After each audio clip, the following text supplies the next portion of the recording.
जैसा कि हमने आपसे कहा था फेसबुक के ऊपर कि हम आपसे चर्चा करेंगे, और चर्चा क्या करेंगे कि ये जो तबाही भारत में मची हुई है, पंजाब में, हरियाणा में, हिमाचल प्रदेश में, उत्तराखंड में और लगभग पश्चिमी उत्तर प्रदेश में, जो यमुना से लगते किनारे या गंगा से लगते हुए किनारे पर बसे हुए लोग हैं उनमें।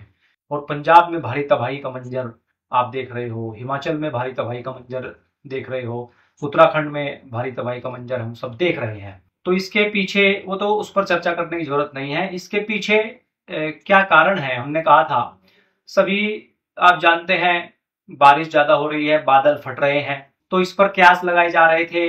हार्प टेक्नोलॉजी जो है, highly active auroral research programme, जो अमेरिका ने डेवलप किया हुआ है और बहुत लंबे समय से, लगभग 1950s के दौर से ही वो इस पर अपना काम कर रहे हैं, प्रयोग कर रहे हैं। तो वो भी एक बड़ा कारण बताया जा रहा है इसके पीछे कि, और जैसे कि वियतनाम वॉर में अमेरिका ने जो मानसून सीजन था 1967 में, उसको लगभग 45 से 50 दिन बढ़ा दिया था। ये तो 1967 में था, और आज तो 2025 के युग में आप जी रहे हो। तो टेक्नोलॉजी से क्या कुछ संभव नहीं है? क्या संभव है? कुछ भी असंभव नहीं है, शायद ऐसा लगता है। और हार्प के ऊपर तो आप, जो राज्यसभा में जो अनिल माधव दवे प्रख्यात पर्यावरण मंत्री हैं, उसके ऊपर भी आप उनका बयान, रजिस्टर्ड बयान है, उसकी पीडीएफ मेरे पास भी है, आप भी इसको डाउनलोड कर सकते हैं। उनका जो बयान है उसको भी सुन सकते हैं कि हार्प के ऊपर उन्होंने बयान दिया था कि आइनोस्फीयर में और highly active auroral research frequency से अमेरिका जो है भारत के वातावरण में भी बदलाव कर रहा है। अभी वो जीवित नहीं है, वो शख्स अनिल माधव दवे की इसी सरकार में केंद्रीय मंत्री थे। 2016 में उनकी डेथ हो गई, वो अचानक मृत पाए गए। दूसरा क्या है कि केमट्रेल है, क्लाउड सीडिंग टेक्निक है। तो वो केमट्रेल के ऊपर दिल्ली सरकार के मंत्री मनजिंदर जी हैं, उन्होंने बयान दे दिया है कि हम 4 से 11 जुलाई में कराएंगे बारिश। तो उसके लिए उन्होंने पर्यावरण से मंजूरी के लिए अपनी फाइल भी दी है। तो ये प्रूफ हो गया है कि केमट्रेल से कराई जा सकती है। आईआईटी कानपुर 2017 में ही ये सिद्ध कर चुकी है कि केमट्रेल से, क्लाउड सीडिंग से बारिश कराने की टेक्नोलॉजी हमारे पास है, भारत के पास है। अब अमेरिका की बात नहीं हो रही है, आईआईटी कानपुर ये सिद्ध कर दिया। और अभी 3 सितंबर को जयपुर में जो बांध है उसके एरिया में जो है, अभी ड्रोन से शशांक, एक वो कैप्टन था जिसने उड़ाए, उन्होंने वहां बारिश कराई है। कितने mm कराई है वो सब डाटा है, और उस पर चर्चा नहीं करेंगे क्योंकि वो सब, उस पर बातें हो रही हैं, लोग उसको देख रहे हैं। आप भी नजरें बनाए हुए हैं, जो समझदार लोग हैं, जो वैश्विक व्यवस्था को समझते हैं, नई विश्व व्यवस्था जो आने जा रही है उसको जो समझते हैं, उस पर हम बात आज नहीं करने जा रहे हैं। आज हम जो बात करने जा रहे हैं, इनके अलावा भी बाढ़ का कोई कारण है क्या? हाँ दोस्तों, और ये बड़ा महत्वपूर्ण कारण है। मैं बहुत जल्दी बहुत सटीक जानकारी आपको उपलब्ध कराऊंगा कि बाढ़ का जो कारण है, भाई हार्प से और केमट्रेल से बारिश कराई जा सकती है, बादल को फाड़ा जा सकता है। ये बात बिल्कुल सही है। नेचुरल तरीके से भी बारिश ज्यादा हो सकती है और बादल फट सकते हैं, ये भी बात सही है। और चूंकि ये मानसून सीजन है तो इसमें दोनों ही संभावनाएं हैं कि भाई बाढ़ से भी, उससे भी हो सकता है नेचुरल भी, और टेक्नोलॉजी से भी हो सकता है। लेकिन तीसरा बड़ा कारण क्या है? तीसरा बड़ा कारण है बांध। ये जो बांध भारत में बने हुए हैं, आपने कभी इन पर गौर नहीं किया है, किसी ने भी इन पर शायद गौर नहीं किया है, ये बांध क्यों बने हुए हैं। तो आज हम चर्चा करेंगे, और बाढ़ का सबसे बड़ा कारण बांध है। उदाहरण, आप बिहार की स्थिति देख लीजिए, बिहार सूखाग्रस्त है। इतनी भयंकर बारिश में भी बिहार में आधे जिलों में सूखा है, लेकिन आधे जिलों में बाढ़ की समस्या है। बारिश जब हुई नहीं है तो बाढ़ कैसे आएगी बिहार में? ये अभी स्थिति, आप निकाल लेना डाटा। और पूरे साल की सबसे कम बारिश इस बार वहां होने वाली है, वैज्ञानिक अनुमान लगा रहे हैं। तो वहां की खेती भी प्रभावित होगी, गर्मी भी वहां ज्यादा होगी, और फसल मानसून चक्र भी, वहां फसल का जो चक्र है वो भी प्रभावित होगा। वो कारण है बाढ़ का बांध, जो पानी का जो जरा आपने रोका हुआ है।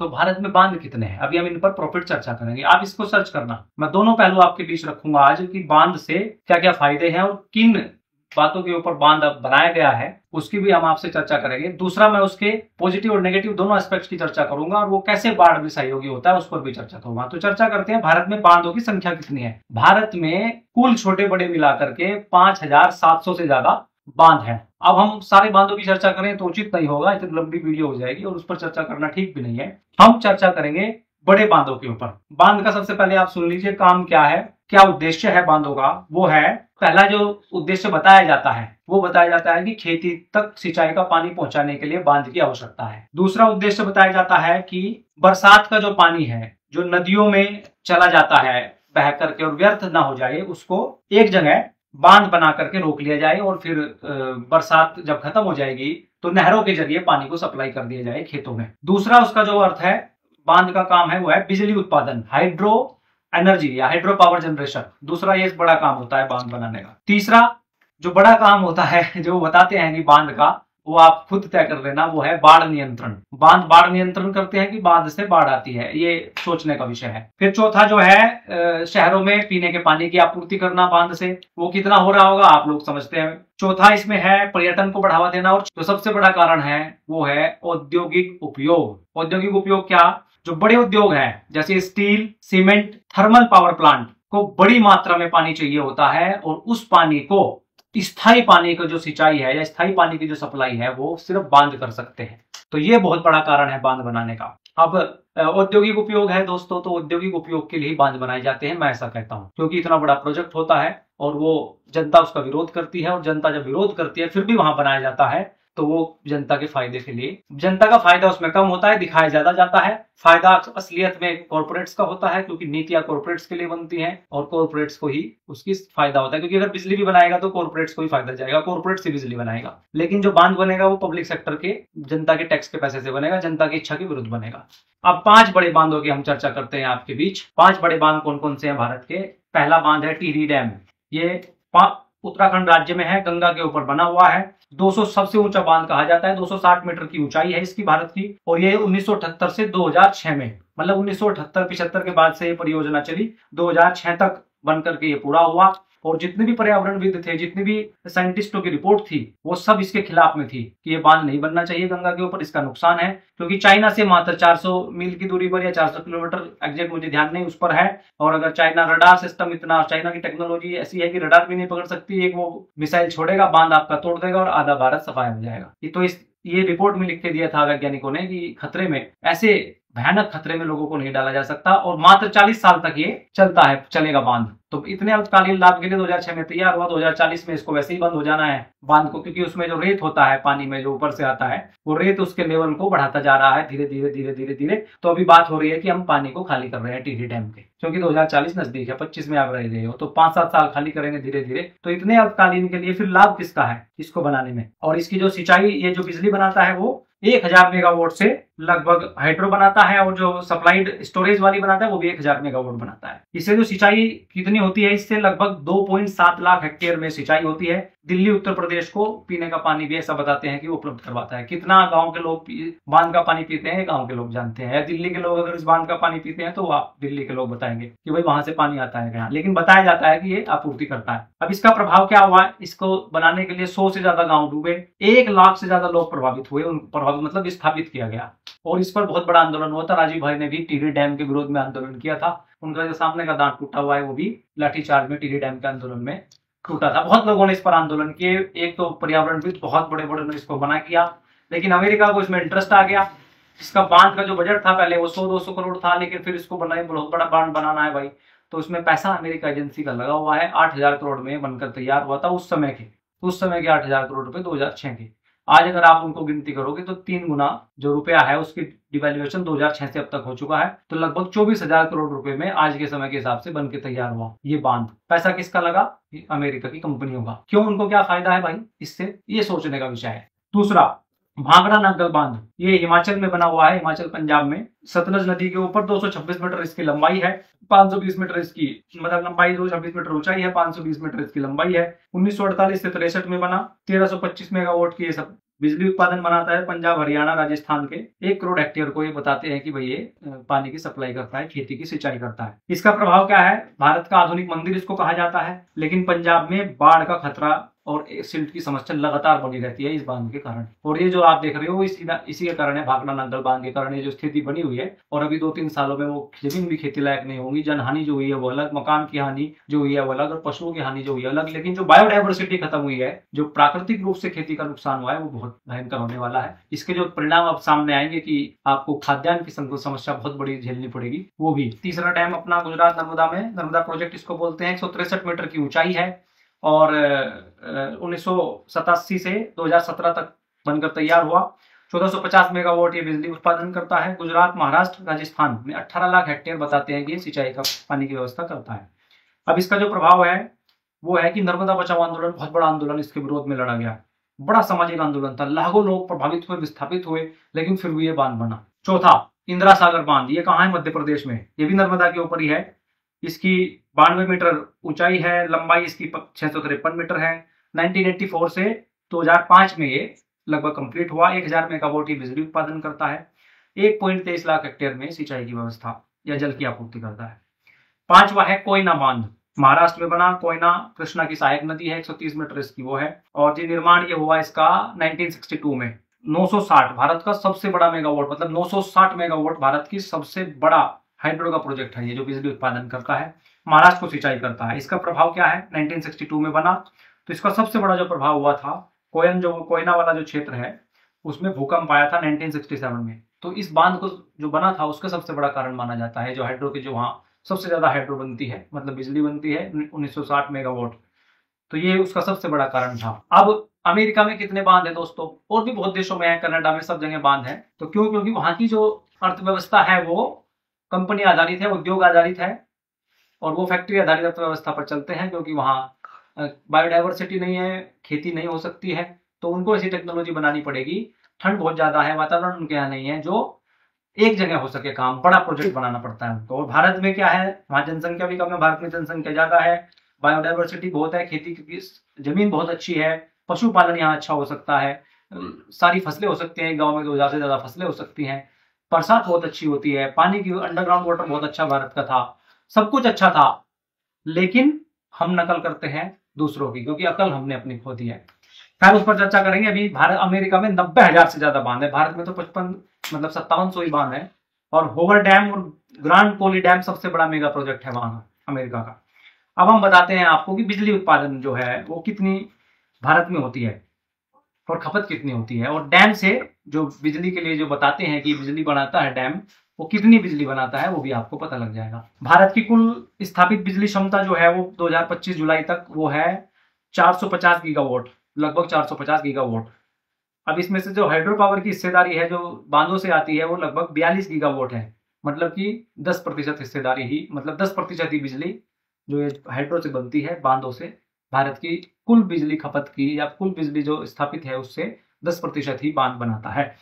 बिजली खपत कितना है भारत का 2024-25 तक? सालाना 1600 से 1700 अरब यूनिट KWH, 1600 से 1700 अरब यूनिट भारत का बिजली खपत है। और जल विद्युत से जो उत्पादन होता है वो लगभग 150 से 170 अरब यूनिट का होता है, वही निकलता है कितना? 10%, यानी कि बांधों से सिर्फ 10% होता है। बाकी बिजली कहां से आती है? कोयले से 70%, कोयले का जो थर्मल पावर प्लांट है उससे 70% बिजली का उत्पादन होता है। भारत की जो इस्तेमाल हो रही है उसमें उद्योगों की भी, गाँव की भी, शहरी भी, सब कुछ, खेत की भी। और जो रिन्यूएबल एनर्जी सोर्स है भारत के पास, जैसे सोलर है, पवन है, यानी विंड है, और बायोमास है, उससे जो बिजली हो रही है, जैसे गन्ना भी बनती है, बिजली बनाता है, शुगर मिल भी, तो वो 15% है। जो न्यूक्लियर एनर्जी भारत बना रहा है, परमाणु से जो ऊर्जा बना रहा है वो 3%, और जल विद्युत से, वो मैंने आपको बताया बांध से, वो 10%। अब जो बांध बनाने में जो खर्चा आता है, छोटे अगर चेक डैम बनाए जाएं तो वो लगभग 5 करोड़ से, ग्रामीण स्तर पर वो 5 करोड़ से 50 करोड़ के बीच में बनेंगे। मध्यम स्तर का जो सिंचाई डैम बना जाए वो 500 करोड़ से लगभग 3000 करोड़ तक बनेगा। और बड़े मल्टीपर्पज डैम जो है जैसे नर्मदा, टिहरी, पोलावरम, वो 10,000 करोड़ से 50,000 करोड़ तक। उदाहरण के लिए मैं 2 उदाहरण आपको बता दिया, वो टिहरी का मैंने उदाहरण दे दिया, उस समय के 8,000 करोड़ में बना, भारत का सबसे ऊंचा। आज के समय में वो 24,000 करोड़ के लगभग आएगा। सरदार सरोवर डैम जो है गुजरात का, नर्मदा पर, उस लंबे समय में वो परियोजना पूरी हुई तो उस पूरी परियोजना की लागत 60,000 करोड़ रुपए थी। और पोलावरम डैम जो है आंध्र प्रदेश का, वो 55,000 करोड़ से अधिक। तो मतलब अगर ये 3 डैम ही जोड़ लें, मतलब 1,40,000 करोड़ के लगभग बैठता है इनका कुल खर्च। अब ये तो आ गई बात दोस्तों ये कि इनसे फायदा कम होता है, नुकसान ज्यादा होता है। आप देख लेना आपको क्या लगता है, मैं आपको अपना व्यू बता रहा हूं। एक व्यू आपने सुना है, जो आप पढ़ते हैं, लिखते हैं, जो आपको बताया गया है कि डैम से फायदा होता है, डैम बनाने पड़ते हैं। दूसरा व्यू आज हम आपको देने की कोशिश कर रहे हैं कि बाढ़, जब बारिश कितनी ज्यादा हो जाए वो बहकर के निकल जाएगा, नदियों का जलस्तर उतना नहीं बढ़ता है, लेकिन जब वो डैम में पानी होता है, बहुत ज्यादा पानी ओवरफ्लो होता है, तो वो उसको छोड़ते हैं, और लाखों क्यूसिक पानी जब छोड़ा जाता है एकदम से, तो वो फिर जो पानी का जब बहाव तेज होता है तो वो घरों में घुस जाता है, नगरों में घुस जाता है, बाढ़ का मुख्य कारण बनता है।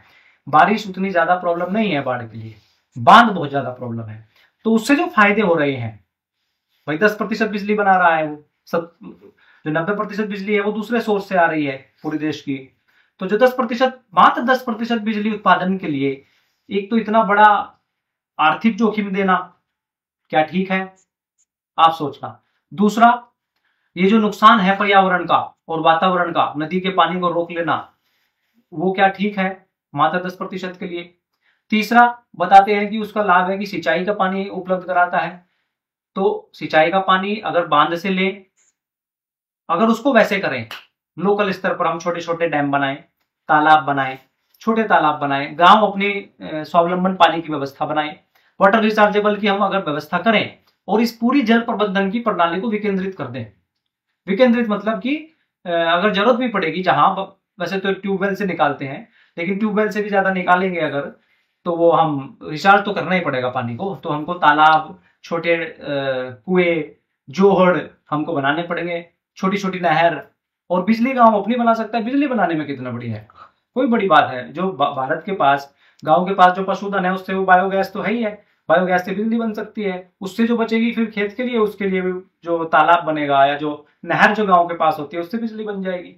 दूसरा, तीसरा, जो खेती की सिंचाई की व्यवस्था है, अगर उसमें हम ऐसी फसलों का इस्तेमाल करें जैसे बाजरा है, जौ है, ज्वार है, मकई है, कोदो है, मिलेट्स हैं, और आपका जो हाइब्रिड बीज ना लेकर के, जो पानी जिनको कम लगता है, और अगर जल प्रबंधन को और खेती को बैलेंस किया जाए, तो इतनी पानी की आवश्यकता नहीं है भारत के। मतलब लगभग 70% जो खेती में पानी उपयोग हो रहा है उसको कम किया जा सकता है एक ही झटके में। वो जो प्राकृतिक खेती करते हैं वो समझते हैं इस बात को, तो वो ज्यादा बढ़िया है। या फिर जिसमें मतलब कि खर्च कम हो, आर्थिक बोझ भी ना पड़े, रख रखाव बहुत आसानी से हो सकता है डिसेंट्रलाइज सिस्टम का। इतने बड़े बांध को टूट जाए तो नुकसान कितना, और छोटा बांध टूट भी जाए तो कोई नुकसान नहीं, मतलब जो गांव स्तर पर अपना बनता है, ब्लॉक स्तर पर, उसमें जो विस्थापन की समस्या नहीं है, लोग खुश हैं, ज्यादा लोगों को रोजगार मिलता है, ज्यादा लोगों के लिए अवसर क्रिएट होते हैं काम करने के लिए, है ना, और प्रकृति और पर्यावरण में कोई उसकी दखलंदाजी नहीं है। तो वो ज्यादा बेटर है कि ये ज्यादा बेटर है, ये हमको तय करना है। तो टेक्नोलॉजी तो मैं तो ये कहता हूं कि हानि रहित होनी चाहिए। जैसे हमको दवा बिना साइड इफेक्ट वाली चाहिए, तो टेक्नोलॉजी भी हमको वो चूज करनी पड़ेगी जो बिना साइड इफेक्ट की हो। उसके सारे एक्सपेक्ट्स पर हमको देखना पड़ेगा। ऐसे नहीं है कि कुछ भी लिया, इसको तो अज्ञान कहेंगे, जिसको विज्ञान बताया जा रहा है। विज्ञान थोड़ी है ये, विज्ञान कहते हैं विशिष्ट ज्ञान को। ये है एक हिस्सा ज्ञान का कि भाई ये भी ऐसे भी हो सकता है। आपकी जरूरत क्या है, आपके लोकल में क्या क्या संसाधन है, उनके हिसाब से टेक्नोलॉजी तय होती है। राजीव भाई कहते थे कि विज्ञान सार्वभौमिक होता है और तकनीक हमेशा लोकल होती है। दूसरा, जैसे भगवान कृष्ण ने, आपने सुना होगा कि गोकुल में बहुत पानी भर गया था, इंद्र का कोप हुआ था। यानी इंद्र का कोप मतलब बारिश बहुत ज्यादा हो गई थी, तो वो जो नदी थी, मथुरा जो शहर है, गोकुल जो है, वो नदी के किनारे है। उस नदी के किनारे, उस नदी का भी फिर जल स्तर बढ़ा और बारिश ज्यादा लगातार चलती रही, तो पानी जब भरा नगर में भरने के कारण उस समय तात्कालिक उपाय किया भगवान कृष्ण ने कि ऊंची जगह पर ले गए, जिसको बोलते हैं कि गोवर्धन पर्वत उठाया। गोवर्धन उठाने का अर्थ यहाँ है कि लोगों के सहयोग से उन्होंने पशुओं को भी, गाय को भी, और ग्वाल बाल को भी, जो लोग थे उनको भी, और जो खाने का पीने का जो इमरजेंसी का राशन था उसको भी, वो ऊंची जगह पर ले गए जहां लोगों की रक्षा हुई। उसके बाद उन्होंने क्या काम किया, तात्कालिक उपाय तो वो किया। दूसरा, फिर उन्होंने क्या किया, आप कहते हैं ना कि वो कालिया नाग ने, वो बोल उनकी गिर गई थी, फिर कालिया नाग ने वो किया था, फिर उन्होंने बांध पानी से रोकने के लिए, बांध को रोकने के लिए वो जो दीवार बनती है उसकी व्यवस्था की।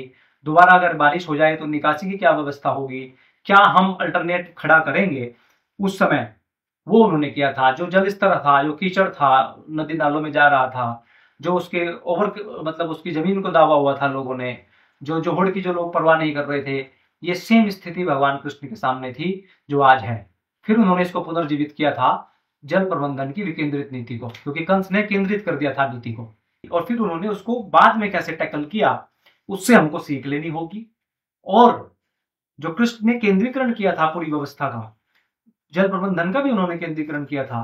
तो ये जो आज केंद्रीकरण है पूरे जल प्रबंधन का, और डैम बना करके देश को पूरे खतरे में डाला गया है, ये तो एक ट्रायल है दोस्तों। अभी आगे आप अगर हम नहीं सुधरे तो अभी हमें तात्कालिक राहत के उपाय करने हैं, जो अभी तात्कालिक लोग कर भी रहे हैं।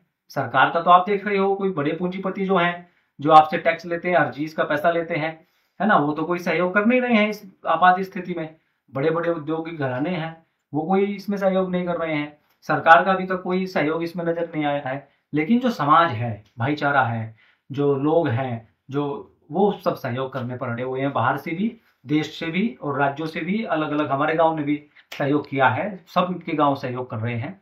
तो ये जो सामाजिक ढांचा है, ये तो हम तात्कालिक उपाय कर लेंगे और हम आसानी से निकलेंगे, इससे कोई डरने की बात नहीं है, क्योंकि भारत का जो सामाजिक ढांचा है, भारत की जो जो नींव है, वो आधार ही भारत का आध्यात्मिकता, सांस्कृतिक रूप से जड़ जो मजबूत है भारत की, क्योंकि यूनानो मिश्र रोमा सब मिट गए, जहां से कुछ बात है अस्थि मिटते नहीं हमारी, उस पर जो टिका हुआ है, ऋषि संस्कृति इसको कहते हैं, ऋषियों का प्रिय देश कहते हैं, उस पर जो टिका हुआ है, यहाँ से निकल जाएंगे। लेकिन फिर भगवान कृष्ण को हमें याद करना होगा कि उन्होंने जो उपाय किए थे, विकेंद्रित जल व्यवस्था बनाई थी, उनके जो भाई थे बलराम, उनको बलराम का जो हथियार था वो क्या था? हल। मतलब कि वो कृषि के बहुत बड़े वैज्ञानिक थे। उन्होंने कृषि को और भगवान कृष्ण गाय, गोपालन और ये जल प्रबंधन, सब दोनों जब कंबाइन होकर के उन्होंने समाज को फिर उसको ट्रेंड किया था। तो वही हमको करना पड़ेगा, हमको पूरी व्यवस्था को जल की विकेंद्रित करना पड़ेगा। इन बांधों से कुछ होने वाला नहीं है। आपको अगर लगता है इनसे कोई भला आपका हो रहा है किसी का, तो उद्योगों का हो रहा है, उद्योगपतियों का हो रहा है। और उद्योगपति, कोरोना में भी आपने देख लिया था, आपको जो जो कंपनी थी, उन्होंने जो आपको जो लोशन सा था जो हाथ में लगाते थे जिसको, वो भी 500-500 रुपए का दिया। तो आज स्थिति में भी कोई उद्योगपति आगे नहीं आ रहा है, समाज आगे आ रहा है, तो समाज को मिलकर अपनी व्यवस्था बनानी पड़ेगी। उसके लिए ही मैं सचिन, आपका दोस्त, जनता सरकार मोर्चा का एक छोटा सा कार्यकर्ता, आपको ये जानकारी देने के लिए आया। जानकारी आपको अच्छी लगे तो शेयर करना, क्योंकि दूसरों को भी बताना, और फिर हम मिल करके अपनी व्यवस्था बनाएंगे। जो प्रदेश की आत्मा को जगाने के लिए, देश की आत्मा को जगाने के लिए 300 योद्धाओं को तैयार करने की बात है, वो नवंबर में है। उसके लिए करण भाई का नंबर उन्होंने जारी किया, वही है, वो आप उनको मैसेज भेज देना। तो हम मिल करके एक नए भारत का निर्माण करेंगे। हमको ये करना होगा, कोई बाहर से नहीं आएगा। इन्हीं शब्दों के साथ आभार। जय हिंद, जय भारत।